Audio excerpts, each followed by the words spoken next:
Mother Jones just recently shined a bright light on something that's happening within these hog farms in Minnesota. So apparently there's this mysterious, what they refer to, poop foam coming up in these hog farms. So there are these pits that capture the manure, and there is the poop foam. On top of the manure, this weird foam-like substance is coming up. That's what they make chicken nuggets out of, right? Oh my God.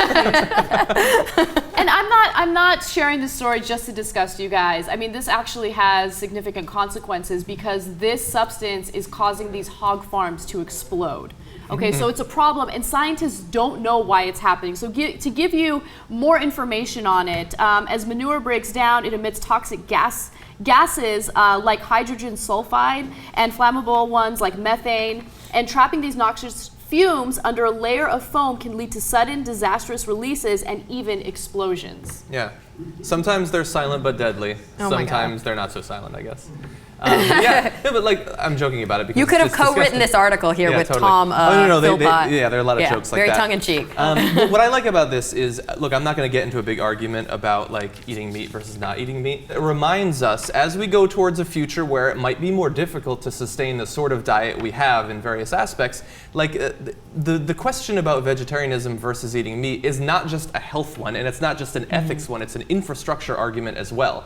And like things like this, like these hog farms, these aren't new, these haven't been around for 6 months or anything. They're a necessary byproduct of the sheer quantity of meat being eaten around the country. Like, I hope that we can, for the people who want to eat meat, sustain eating pork and bacon and all that without needing these hog farms. But right now, apparently the industry is saying, nope, we got to have huge vats of manure. I completely agree with you. I mean, the issue of factory farming, yes, it's an issue of, of capitalism, it's an issue of profit, but it's also an issue of trying to feed a growing population.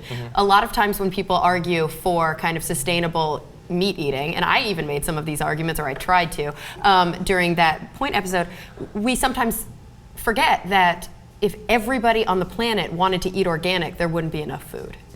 This is a real issue. Yeah, it's not, I mean, meat, the current system that we have set up right now is not sustainable. And it's extremely difficult, to make sure that everyone is eating organic food, ethical food, what have you. And we actually have a quick video from that University of Minnesota professor. I do want to warn you, it is a little difficult to watch, but if you are interested in being informed about what you're eating, take a quick look.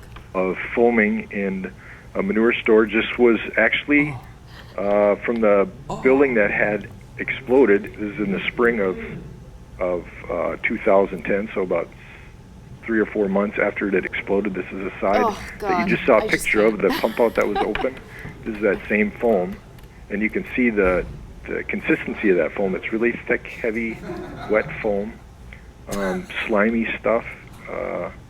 Holds together fairly well. But that, when we're talking about foam in pits, this is the kind of foam that we're thinking about.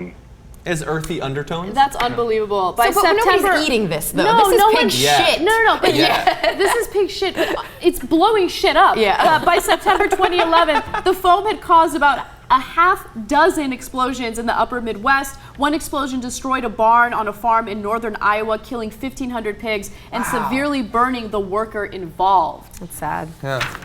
Very sad. And also another big issue is that the only thing they found to be able to clear this foam out, because they don't really understand what's causing it, but it looks like it's a bacterial, there's a lot of bacteria that's living in these kind of manure vats underneath, and so they're now treating that with antibiotics. They're not antibiotics that we take. They're not human, made for human consumption, but still, we already have a huge problem with antibiotic-resistant infections. We've seen species crossover with infection. We're using such large quantities of antibiotics in agriculture as it stands. I only see bad coming from this. Yeah. They should try Febreze. Ugh. It would take a lot, but.